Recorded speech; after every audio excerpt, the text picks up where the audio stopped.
자식한테 전 재산 주었다가 고시원에서 홀로 돌아가신 74세 할머니. 장례식장에 자식들은 왔을까요? 왔습니다. 유산 정리하러요. 빈손으로 돌아갔지만요. 이게 남의 일 같으세요? 평생 자식 뒷바라지하느라 정작 본인 노후는 텅 비어버린 분들을 볼 때마다 제 가슴이 무너집니다. 새벽부터 밤늦게까지 일하시고 한 끼 식사도 아껴가며 모은 그 돈을 자식 좋은 일 한다고 다 넘겨주신 분들이요. 그 희생이 얼마나 숭고한지 저는 압니다. 그런데요, 그 희생이 자식을 망치고 있다면 어쩌시겠어요? 그 사랑이 자식을 나약하게 만들고 여러분 자신은 눈치 보는 신세로 만든다면요? 지금 이 영상을 보시면서 우리 애는 달라, 우리 애는 효자야라고 생각하고 계시죠? 저도 그렇게 믿고 싶습니다. 정말이에요. 하지만 제가 만난 분들은 모두 1년 전까지 똑같이 생각하셨어요. 우리 애만큼은 다를 거야. 그런데 지금 이분들이 어디 계신지 아세요? 자식집 작은 방에서 숨죽이며 살거나 월세 고시원에 계세요. 오늘은 200년 전 조선시대 실학자 정약용 선생의 삶을 통해 이 문제를 풀어볼게요. 정약용은 억울하게 18년 동안 유배를 당했지만 그 고난 속에서 두 아들에게 가장 소중한 것을 물려주었습니다. 재산이 아니라 자립심이었어요. 그 이야기가 오늘날 우리에게 주는 교훈을 함께 나눠볼게요. 지금 바로 구독 버튼 눌러주시고 좋아요도 꾹 눌러주세요. 이 영상 하나가 여러분의 남은 인생을 지켜줄 수 있습니다. 주변에 자식 문제로 고민하시는 분들께도 꼭 공유해주세요. 실제 사례부터 말씀드릴게요. 66세 김 씨는 평생 성실하게 일하셨어요. 퇴직금 1억 2천, 작은 아파트 하나가 전 재산이었죠. 아들이 사업한다고 했을 때 아파트를 담보로 대출받아 사업 자금 1억 5천을 줬어요. 우리 아들 능력 있으니까 잘할 거야. 성공하면 더 큰 집에서 같이 살자고 했잖아. 그런데 사업은 2년 만에 망했습니다. 요즘 자영업이 얼마나 어려운지 아시잖아요. 경쟁은 치열하고 임대료는 오르고 인건비도 장난이 아니죠. 아들도 정말 열심히 했는데 결국 안 됐어요. 그 돈은 다 사라졌고 김 씨는 빚까지 떠안게 됐습니다. 지금 김 씨는 어디 계실까요? 아들네 집 작은 방이에요. 며느리 눈치 보면서 지내세요. 밤에 화장실 가는 것도 조심스럽대요. 물 내리는 소리가 시끄럽다고 며느리가 한번 말했거든요. 며느리가 나쁜 사람일까요? 아닙니다. 며느리도 자기 애들 키우느라 힘들어요. 남편 사업 망해서 빚까지 있는데 시아버지까지 모시려니 버거운 거죠. 며느리도 사람이에요. 돈이 없으면 사랑하는 가족 사이에도 물 내리는 소리 하나가 가시가 되어 박히는 게 우리네 서글픈 인생사예요. 김 씨 입장에서는 어떨까요? 평생 모은 걸 다 넘겼는데 이제는 숨죽이며 사는 신세가 됐네요. 낮에는 도서관에서 시간을 때우고 저녁 때쯤 집에 들어가세요. 이게 남의 일 같으세요? 바로 이 지점에서 정약용 선생 이야기를 해야겠습니다. 정약용은 40세의 전라도 강진으로 유배를 갑니다. 무려 18년 동안이나요. 인생 한창 때 자식들 뒷바라지해야 할 시기에 유배를 간 거예요. 한양에는 두 아들, 정학년과 정학유가 있었죠. 유배지에서 정약용이 할 수 있는 건 편지를 쓰는 것뿐이었어요. 돈을 보낼 수도 없었고 물질적으로 도와줄 방법이 전혀 없었습니다. 그래서 정약용은 편지에 이렇게 썼어요. 검소하게 살아라. 사치하면 집안이 망한다. 스스로 일하고 노력해라. 학문에 힘써라. 돈 한 푼 보내지 못하는 아버지가 할 수 있는 건 정신을 가르치는 것뿐이었습니다. 그런데 그게 오히려 축복이었어요. 왜냐고요? 아들들이 아버지 재산에 기대지 않고 스스로 설 수밖에 없었으니까요. 여기 바람직한 경우도 있습니다. 제가 아는 68세 이 씨는 아들이 둘인데요. 두 아들한테 똑같이 대해요. 돈도 미리 안 줍니다. 대신 본인이 국민연금하고 기초연금으로 독립적으로 생활하세요. 한 달에 한 번씩 두 아들을 번갈아 가며 만나서 밥 사주시고요. 중요한 건 본인 돈으로 사신다는 거예요. 아들들이 아버지, 제가 낼게요 하면 괜찮아. 아버지가 낸다 하신답니다. 그 모습을 본 아들들이 어떻게 됐을까요? 오히려 아버지를 더 존경하게 됐대요. 우리 아버지는 우리한테 부담 안 주시려고 당신이 다 알아서 하신다. 그리고 두 아들 모두 일주일에 한 번씩은 꼭 전화해요. 아버지 건강은 괜찮으세요? 명절 때도 먼저 연락하고요. 아버지가 자립하시니까 그래요. 아버지가 스스로 자기 삶을 책임지시니까요. 이게 정약용 선생이 보여준 그 정신입니다. 부모가 자립하면 자식은 부모를 큰 산처럼 우러러봐요.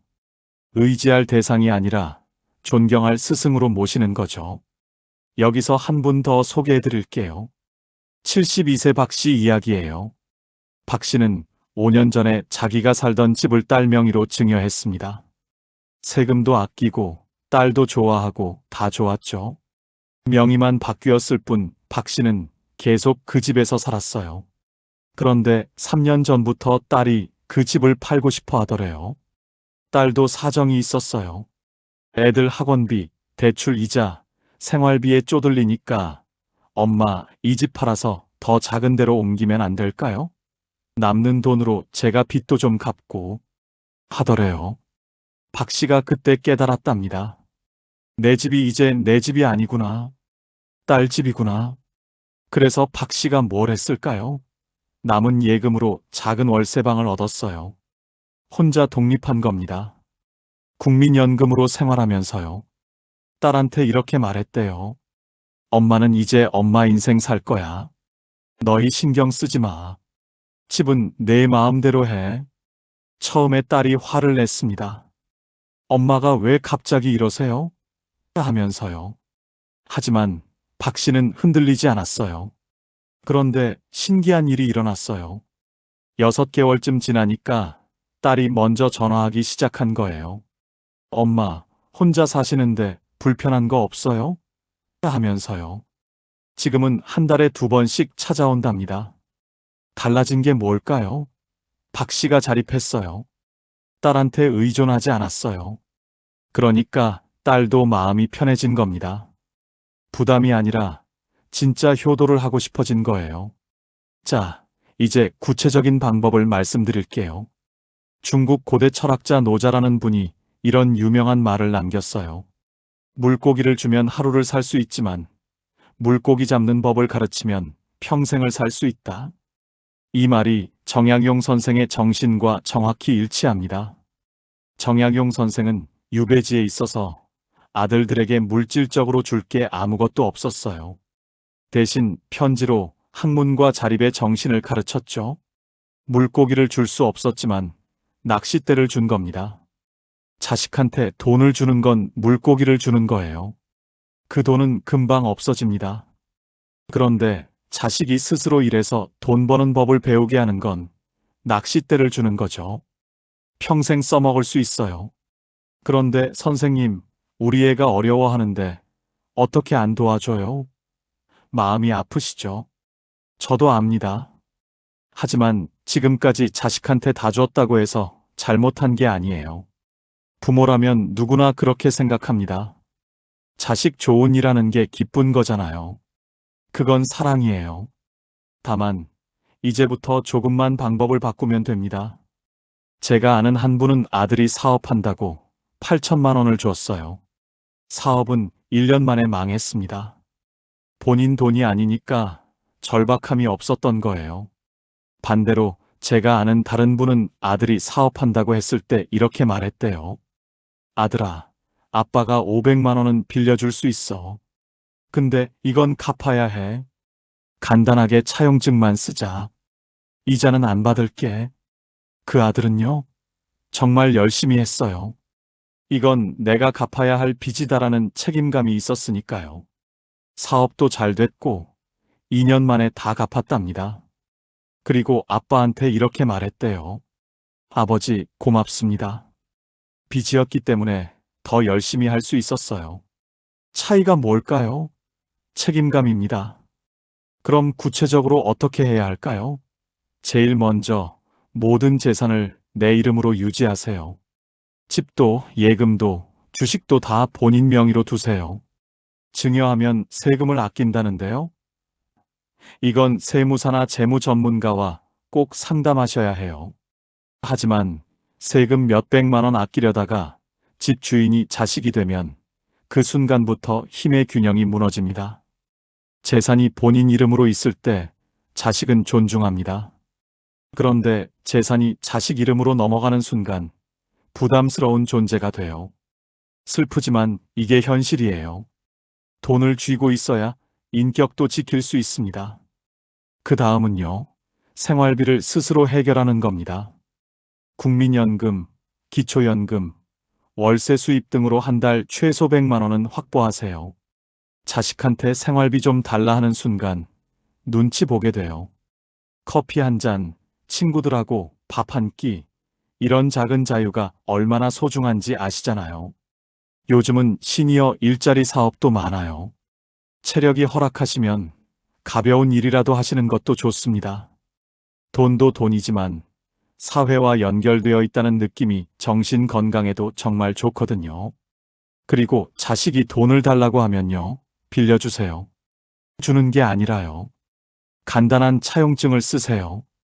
아들아, 이건 아빠 노후 자금이야. 내가 형편이 나아지면 갚아라. 이자는 안 받을게. 이렇게 하면 자식한테 책임감을 심어줄 수 있어요.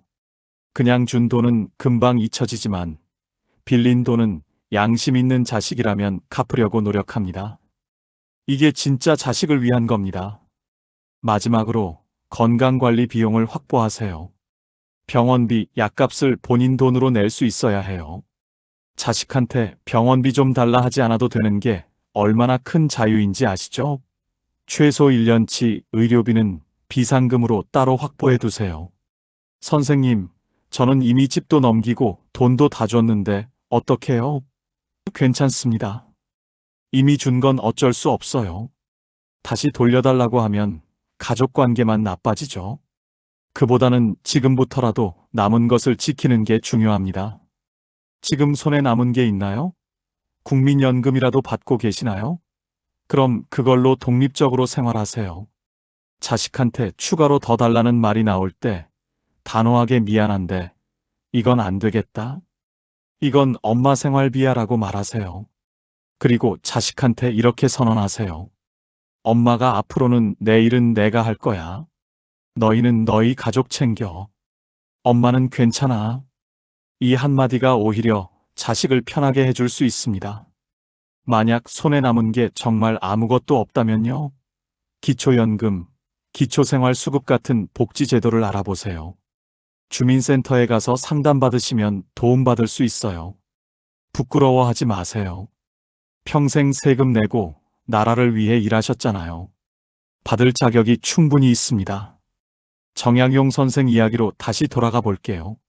정약용 선생은 18년의 긴 유배 생활을 끝내고 고향으로 돌아왔지만 얼마 안 가서 세상을 떠나십니다. 아들들한테 물질적으로 남긴 건 거의 없었어요. 큰 집도 많은 재산도 없었죠.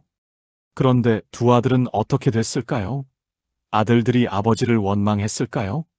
아닙니다. 오히려 아버지가 보여준 그 자립하는 뒷모습을 보며 그들은 어려움 속에서도 학문을 닦아 훌륭한 학자가 되고 벼슬도 했어요. 아버지가 유배지에 있는 동안 물질적 도움 없이도 아버지를 존경하며 스스로를 갈고 닦았던 겁니다. 재산이 아니라 정신이 흐를 때 가문은 망하지 않는다는 것을 몸소 증명한 거죠. 정약용의 아들들은 아버지한테서 물질적으로 많은 것을 받지 못했지만 가장 큰 것을 받았습니다. 바로 나는 내 힘으로 산다는 자립심이었어요. 솔직히 말씀드립니다. 정약용 선생이 남긴 이 정신은 200년이 지난 지금 우리에게 차갑게 말해요. 부모가 자식에게 모든 것을 내주는 순간 부모의 권위는 사라지고 자식의 효심은 의무가 되어버린다고요. 자식에게 줄 진짜 유산은 통장 잔고가 아닙니다. 우리 아버지는, 우리 어머니는 마지막까지 자기 삶을 떳떳하게 책임지신 멋진 분이었다는 기억이에요. 그 기억이 자식이 힘들 때 다시 일어설 수 있는 진짜 낚싯대가 됩니다. 자식한테 돈 말고 자립하는 법을 보여주세요.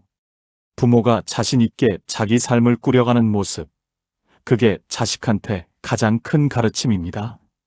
나는 내 힘으로 살았다. 너도 그렇게 살아라. 이게 진짜 유산이에요. 지금까지 평생 자식을 위해 사셨잖아요.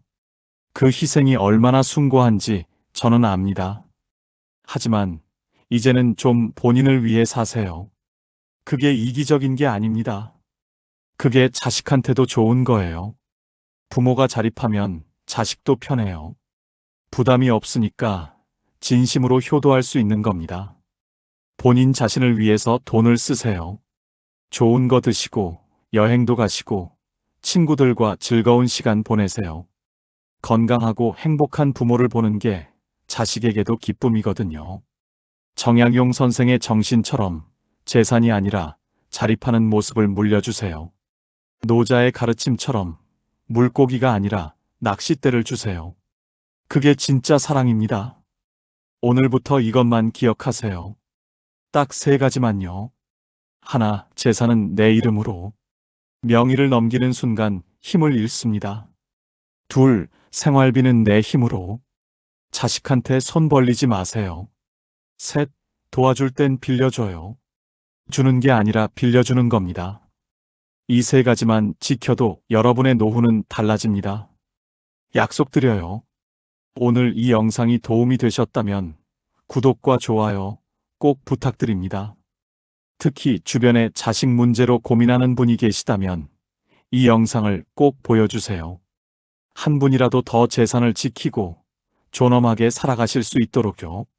그분이 혼자 고민하지 않도록 함께 나눠주세요. 다음 영상에서 또 뵙겠습니다. 건강하시고 무엇보다 떳떳하게 사세요.